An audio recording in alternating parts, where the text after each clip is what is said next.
سکھر سے 6 کلومیٹر دور سکھر جیکب آباد قومی شاہراہ کے قریب واقع علاقہ محبوب گوٹ میں صحابہ کا قبرستان واقع ہے، جہاں آقا دو جہان حضرت محمد صلی اللہ علیہ وسلم کے صحابی عمرو بن ابسہ سمیت 3 صحابہ کرام کی قبریں موجود ہیں، جبکہ 40 سے زائد تابعین اور تبع تابعین سمیت متعدد جید علماء کرام بھی یہاں مدفون ہیں۔ 10 ایکڑ پر پھیلے اس قبرستان میں تمام قبریں کچی ہیں۔ صحابہ کی قبروں سے بہت محسور کن خوشبو آتی ہے۔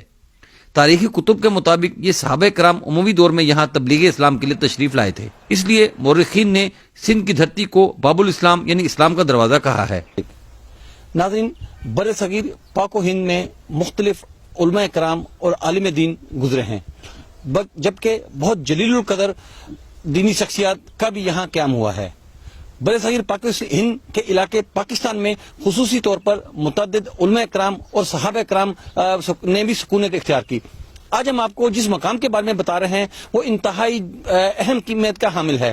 اسلامی تاریخ میں اس مقام کو خصوصی اہمیت حاصل ہے۔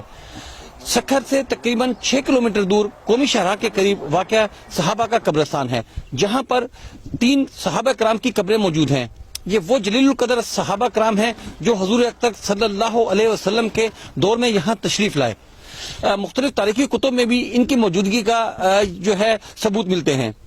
ان کی جو قبریں مبارک ہیں وہ اتنی اب بھی جو ہے کچی قبریں ہیں، تاہم جب آپ قبروں پر یہاں پر جو لوگ حاضری کے لیے آتے ہیں انہیں ایک انتہائی محسور کن خوشبو جو ہے وہ آتی ہے، جس سے تصدیق ہوتی ہے کہ یہ انتہائی جلیل القدر شخصیات ہیں۔ ان کے ساتھ اس وقت یہاں اس مدرسے کے جو انتظامات سنبھالتے ہیں وہ ہمارے ساتھ موجود ہیں، ان سے ہم اس جو ہے صحابہ کرام کی قبروں کے حوالے سے جو ہے تاریخی حیثیت کے حوالے سے معلوم کرتے ہیں۔ جی سر، بتائیے گا یہ کن صحابہ کرام کی قبریں ہیں اور ان کی کیا تصدیق ہے؟ یہ سیدنا عمر بن ابسہ رضی اللہ تعالیٰ عنہ صحابی رسول ہیں، اور دوسرا صحابی ہیں سیدنا عمر بن اخطب رضی اللہ تعالیٰ عنہ۔ تیسرا صحابی جو ہیں وہ سیدنا معاذ بن عبداللہ جہنی رضی اللہ تعالیٰ عنہ۔ بڑوں سے جو یہ تحقیق ہاتھوں میں آ رہی ہے، یہ صحابہ اکرام 42 ہجری میں آئے تھے ایران مراکز سے خوزدار میں۔ کوزدار اب ان کو کہتے ہیں شہداد کوٹ۔ وہاں کے لوگوں نے صحابہ اکرام کا اکرام کیا، کچھ گھوڑے کچھ اونٹ دیے تحفے طور پہ۔ پھر صحابہ اکرام یہاں پہ 26 سال زندگی گزاری ہیں۔ عمر بن ابسہ پیٹ کی تکلیف کی وجہ سے بھوک کی حالت میں فوت ہوئے ہیں، اور غالباً نے 35 روایتیں نبی پاک صلی اللہ علیہ وسلم سے کی ہیں جو بخاری شریف میں ہیں۔ تو یہ جو ہم نسل در نسل یہاں پہ جو قیام ہے ہمارا، میرے والد صاحب ہیں مولانا مفتی عبدالحادی صاحب، وہ جامعہ فاروقیہ میں سے فارغ ہوئے 1988 میں۔ یہاں سے جو بڑے کہتے ہیں اور یہ جنگلوں کے شیر آ کے سلام کر کے پھر جنگل کی طرف جاتے ہیں، اور کبھی کبھی ایسا ہوتا ہے کہ 3 لاٹیں آسمان سے گرتی ہیں، پھر خوشبو اڑتی ہے۔ جب مدرسے میں بخاری شریف پڑھاتے ہیں، جب ان صحابہ کا نام آتا ہے تو خوشبو یہاں سے اڑتی ہے، مدرسے میں رائی بھی سامنے، روایت بھی سامنے۔ تو یہ جو صحابہ اکرام ہیں، تو صحابہ اکرام عمر بن ابسہ جو ہیں رضی اللہ تعالیٰ عنہ یہاں پہ موجود ہیں، ان کی قبر واضح ہیں۔ باقی سیدنا معاذ بن عبداللہ جہنی رضی اللہ تعالیٰ عنہ، حضرت عمر بن اخطب رضی اللہ تعالیٰ عنہ کی قبریں بھی واضح تھی، لیکن کچھ دور میں سیلاب آئے ہیں، سیلاب کی وجہ سے وہ مٹ گئی۔ پھر علماء اکرام جس نے حاضری دی، مولانا احمد علی لاہوری، مولانا تاج محمد شاہ مروٹی، اسی دور میں حاجی عبداللہ صاحب یہاں سے گزر رہے تھے، تو ان کو گاڑی میں زیارت ہوئی کہ دور دور تک جاتے ہوئے ہماری قبروں پہ نہیں آتے۔ رائی صاحب آئے، مولانا حسن جان سرد والے آئے، کراچی سے مولانا محمد یوسف لدھیانوی صاحب آئے، تو جمع غفیر علماء نے تحقیق کی کہ یہاں پہ 3 صحابہ ہیں، 45 تابعی ہیں، 10 بزرگان دین ہیں اس قبرستان میں، جس میں مولانا زکریا رحمۃ اللہ علیہ کا خلیفہ مولانا معین الدین، ان نے وصیت کی جب میں فوت ہو جاؤں تو میری قبر یہاں بنا دی جائے، ان کی قبر بھی ادھر ہے۔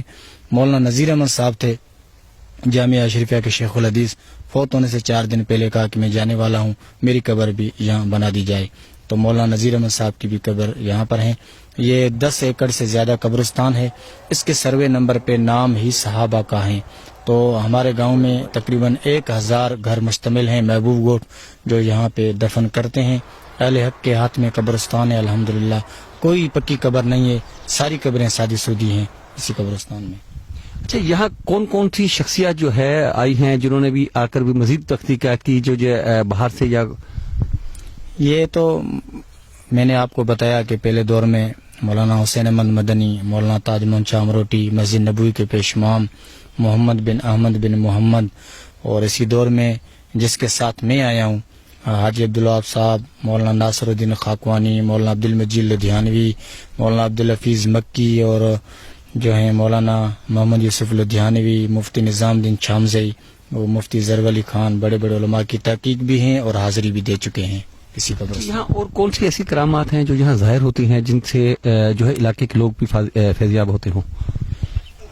یہ تو کبھی ہم نے بھی خود دیکھا ہے کہ 3 لاٹیں کبھی کبھی 3 جگہوں پہ گرتی ہیں دودھ کی طرح آسمان سے، پھر خوشبو اڑتی ہے، اور جنگلوں کے شیر آ کے سلام کر کے پھر جنگل کی طرف جاتے تھے۔ ہمارے بڑے بھی کہتے تھے انارات بھی لگتے ہیں یہاں پہ، جب آتے ہیں تو دلی سکون ملتا ہے۔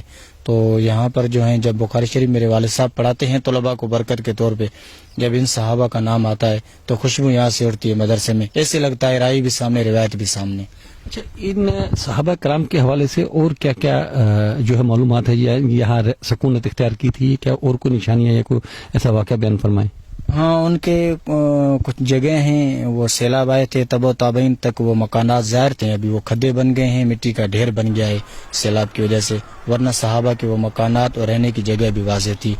اور کچھ 2 کھجوریں ہیں وہ بالکل اجوا کی طرح پھل دیتی ہیں، وہ بھی یہاں موجود ہیں اس قبرستان میں۔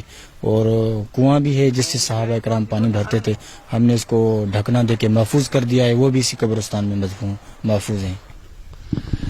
ناظرین، جیسا آپ نے سنا کہ یہ ایک انتہائی متبرک مقام ہے صحابہ کا قبرستان، جہاں جو ہے متعدد صحابہ کرام کی قبریں مبارک موجود ہیں۔ یہ اس علاقے کے لیے برکت کا بھی باعث ہے، اور یہ اس بات کی مصدقہ دلیل ہے کہ جو ہے سندھ کو جو باب الاسلام کہا جاتا تھا وہ صرف اسی طرح نہیں، یہ حضور اکرم صلی اللہ علیہ وسلم کے دور میں بھی جو صحابہ کرام آ کر یہاں اسلام کا انہوں نے اسلام کی تبلیغ شروع کی، تو اسی حوالے سے سندھ کو جو ہے باب الاسلام بھی کہا جاتا ہے۔ یہ مختلف جو ہے جو تاریخی کتب ہیں ان میں اس کی مصدقہ تصدیق ملتی ہے۔